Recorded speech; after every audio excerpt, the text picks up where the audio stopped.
नमस्कार, good morning. स्वागत है आपका मगरा न्यूज पर। तारीख आज हो गई है 13 अप्रैल 2023, दिन है गुरुवार, हिंदी तिथि बैसाख माह कृष्ण पक्ष की अष्टमी। आज की ताजा खबरों की इस अपडेट में बात करेंगे देश भर की तमाम बड़ी और काम की खबरों के साथ ही सरकार की ओर से आज लिए गए कुछ महत्वपूर्ण फैसलों जारी किए गए कुछ नए नियमों की। तो इस वीडियो को अभी लाइक करें और चैनल को सब्सक्राइब करके घंटी के निशान को जरूर से दबा दें। तो चलिए आगे बढ़ते हैं आज की बड़ी खबरों की तरफ। तो पहली बड़ी खबर देखिए, मार्च में घटकर 5.66% पर आई है देश की खुदरा महंगाई दर। पिछले 15 महीनों में ये रही है सबसे नीचे। महंगाई के मोर्चे पर राहत भरी खबर निकल कर सामने आई। दरअसल देश की खुदरा महंगाई जो है, खुदरा महंगाई दर मार्च में घटकर ये 5.66% पर आ गई है, जो कि इसका पिछला 15 महीनों का सबसे निचला स्तर है। वही इसे पिछले महीने यानी फरवरी में खुदरा महंगाई दर जो थी वो 6.44% रही। वही पिछले साल मार्च 2022 में खुदरा महंगाई दर जो थी 6.95% रही थी। वही बुधवार यानी कल 12 अप्रैल को भारत सरकार की ओर से ये आंकड़ा जारी किया गया है, जिसमें ये जानकारी मिली है। वही 5.66% के साथ खुदरा महंगाई दर एक बार फिर यहाँ पर आरबीआई की ओर से तय सीमा के अंदर आ गई है। वही आरबीआई ने खुदरा महंगाई दर को 2 से 6% के बीच रखने का लक्ष्य तय किया है। हालांकि पिछले एक साल में सिर्फ 2 महीने ही ऐसे रहे हैं जब खुदरा महंगाई दर थी 6% से नीचे यहाँ पर रही। वही आंकड़ों के मुताबिक मार्च महीने में देश के ग्रामीण इलाकों में खुदरा महंगाई दर जो है 5.51% रही, जबकि शहरी इलाकों में ये 5.89% रही। इस बीच जो फूड इन्फ्लेशन है वो घटकर 4.79% पर आ गया है, जो कि एक महीने पहले 5.95% था। चलिए बात करते हैं अगली खबर की। तो ई फार्मा कंपनियों के लिए जल्द लागू हो सकते हैं नए नियम, सरकार लेने जा रही है बड़ा फैसला। ई फार्मेसी कंपनियों को लेकर केंद्र सरकार जो है जल्दी नए नियम लागू कर सकती है। कारण ई फार्मा कंपनियों पर डेटा दुरुपयोग को लेकर तमाम तरह के आरोप लग रहे हैं।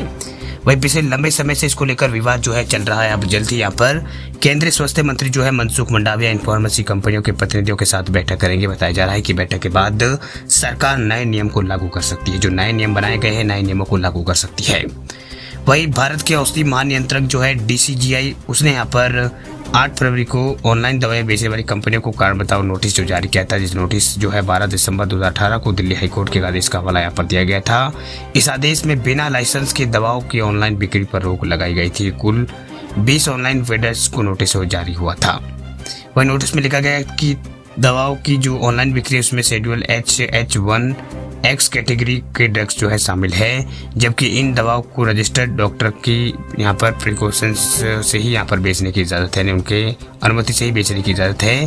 साथ ही इन दवाओं का जो डिस्ट्रीब्यूशन है एक रजिस्टर्ड फार्मासिस्ट की देखरेख में किया जाता है। इसके अलावा ड्रग्स एंड कॉस्मेटिक एक्ट 1940 के तहत इनमें किसी भी दवा की बिक्री, स्टोरेज और डिस्ट्रीब्यूशन के लिए लाइसेंस की जरूरत होती है। DCGI ने ऑनलाइन वेंडर से पूछा है कि क्या उन्होंने नियमों का उल्लंघन, यहाँ पर उन्होंने ये पूछा था कि उन्होंने नियमों का उल्लंघन क्यों किया। चलिए बात करते हैं अगली खबर की। तो अगली खबर है रेल यात्रियों के लिए रेलवे ने लोअर बर्थ को लेकर बदला नियम। मेल एक्सप्रेस ट्रेनों में सफर करने वालों के लिए ये है खुशखबरी। ट्रेन के सफर में दिव्यांगजनों की यात्रा को बेहतर और सुविधाजनक बनाने के लिए रेलवे ने एक बड़ा फैसला यहाँ पर लिया। दरअसल रेलवे ने मेल और एक्सप्रेस ट्रेनों में दिव्यांग लोगों के लिए विशेष रूप से निचली बर्थ देने को कहा है। इसके साथ ही दिव्यांग लोगों के साथ जो सफर कर रहे लोगों को भी निचली बर्थ देने का फैसला जो है वो लिया गया है। बता दें आपको कि अकेले या फिर छोटे बच्चों के साथ सफर करने वाले बुजुर्गों और महिलाओं को ये सुविधा यहाँ पर पहले से ही उनके लिए उपलब्ध है। वह रेलवे बोर्ड ने 31 मार्च को अपने विभिन्न जोन को जारी आदेश में कहा है कि स्लीपर क्लास में 4 सीट, AC3 डिब्बों में यहाँ पर 2 सीट और AC3 इकोनॉमी डिब्बों में 2 सीट दिव्यांग लोगों के लिए यहाँ पर रिजर्व होगी, यानी उनके परिचालकों के लिए और दिव्यांग लोगों के लिए यहाँ पर रिजर्व होगी। रेलवे बोर्ड के आदेश के मुताबिक गरीब रथ ट्रेन में दिव्यांग व्यक्तियों के लिए 2 निचली सीट और ऊपरी सीट रिजर्व रखने का प्रावधान जो है वो किया गया है। चलिए बात करते हैं अगली खबर की। तो इंश्योरेंस सेक्टर में बढ़ेगा कंपटीशन, इरडा और 20 कंपनियों को दे सकता है मंजूरी। इंश्योरेंस रेगुलेटर जो है इरडा, उनके चेयरमैन देवाशीष पांडे ने यहाँ पर बुधवार को कहा है कि 2017 के बाद पहली बार किसी साधारण बीमा कंपनी को लाइसेंस दिया गया है और करीब 20 और आवेदन पर विचार किया जा रहा है। वह इन्होंने कहा है कि हाल में general insurance licence, general insurance को यहाँ पर ये शेमा जनरल है उसको यहाँ पर ये मिला है। वही इसे यहाँ पर पहले लाइफ इंश्योरेंस सेक्टर्स में साल की शुरुआत में क्रेडिट एक्सेस लाइफ और इको लाइफ सिस्टम जो लाइसेंस है उसको यहाँ पर दिया गया था। नियामक करीब 20 और आवेदनों पर विचार कर रहा है। वह उद्योग मंडल के कार्यक्रम के दौरान उन्होंने यहाँ पर अलग अलग बातचीत में उन्होंने कहा कि पिछली बार लाइफ इंश्योरेंस सेक्टर में 2011 में लाइसेंस दिए गए थे। फिलहाल देश में 23 जीवन बीमा कंपनियां और 33 साधारण बीमा कंपनियां काम कर रही है। इंश्योरेंस इंडस्ट्री में फरवरी में asset under management 59 lakh crore रुपए और प्रीमियम मूल्य यहाँ पर 10 लाख करोड़ रुपए रहा, जो कि सालाना आधार पर 16% ज्यादा है। चलिए बात करते हैं अगली खबर की। तो किसानों को पंजाब सरकार ने दी है बड़ी राहत, अब गेहूं की एमएसपी में कटौती से करेंगे भरपाई।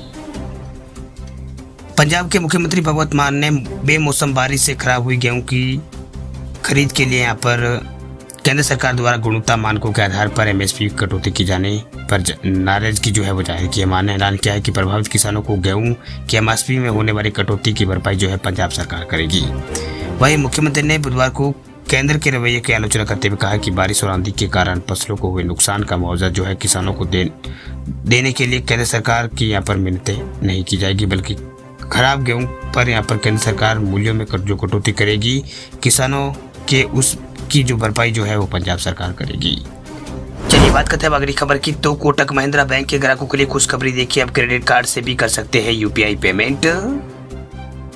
मौजूदा दौर में यूपीआई के जरिए ट्रांजैक्शन काफी तेजी से बढ़ा है। इसी सुविधा के जरिए अब आप भी कहीं और कभी भी यहाँ पर किसी को भी आप चंद सेकंडों में पैसे जो है भेज सकते हैं। हालांकि पहले केवल बैंक अकाउंट के जरिए ही यूपीआई पेमेंट की सुविधा मौजूद थी, अब सारे बैंकों ने क्रेडिट कार्ड के जरिए भी यूपीआई पेमेंट करने की सुविधा शुरू कर दी है। दरअसल इस कड़ी में प्राइवेट सेक्टर के कोटक महिंद्रा बैंक के रुपए क्रेडिट कार्ड यूजर्स भी इस सुविधा का लाभ यहाँ पर उठा पाएंगे। दरअसल कोटक महिंद्रा बैंक के रुपए क्रेडिट कार्ड को भीम यूपीआई, फोन पे और फ्रीचार्ज फोन पे और इसके अलावा दूसरे जो भी यहाँ पर जो गूगल पे वगैरह है उन सभी पर यहाँ पर यूज़ किया जा सकता है। इसका मतलब ये हुआ कि अब कोटक महिंद्रा बैंक के ग्राहक अपने रुपए क्रेडिट कार्ड को चुनिंदा यूपीआई ऐप से लिंक कर सकेंगे। आप बिल्कुल वैसे ही जैसे यूपीआई पेमेंट कर सकेंगे जैसे कि बैंक अकाउंट से करते हैं, बस यहाँ पैसे आपके रुपए क्रेडिट कार्ड से कटेंगे।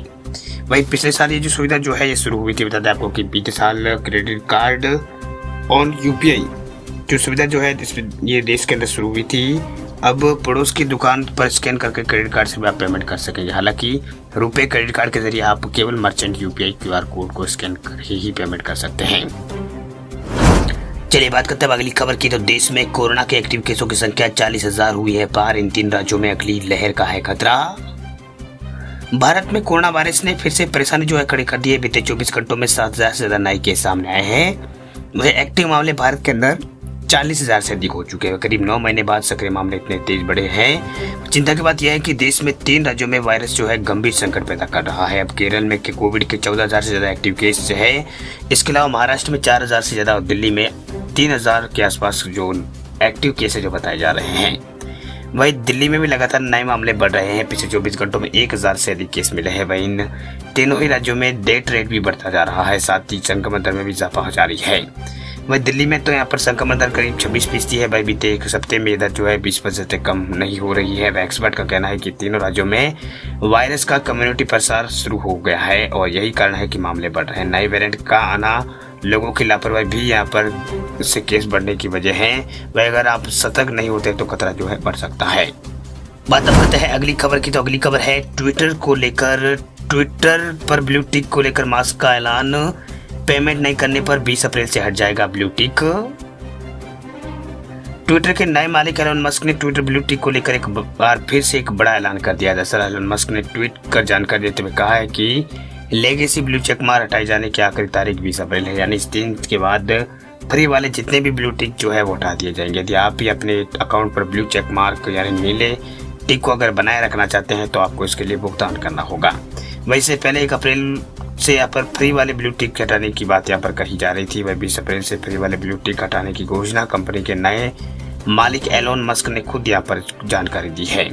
वह एलोन मस्क ने ट्वीट करके वेरीफाइड ट्विटर अकाउंट के लिए ब्लू टिक लिमिट जो है वो तय की है। उन्होंने ट्विटर पर ट्वीट यहाँ पर किया है कि लेगेसी ब्लू चेक मार्क हटाए जाने की आखिरी तारीख जो है 20 अप्रैल है, यानी आपको अपने ट्विटर अकाउंट पर ब्लू टिक बरकरार रखना है तो इस तारीख से पहले जो है आपको जो सब्सक्रिप्शन प्लान जो है वो लेना पड़ेगा। अगर आप ऐसा नहीं करते हैं तो आपका जो ट्विटर के ऊपर जो ब्लू चेक मार्क है, ब्लू टिक वगैरह जो है वो ट्विटर की ओर से हटा दिया जाएगा।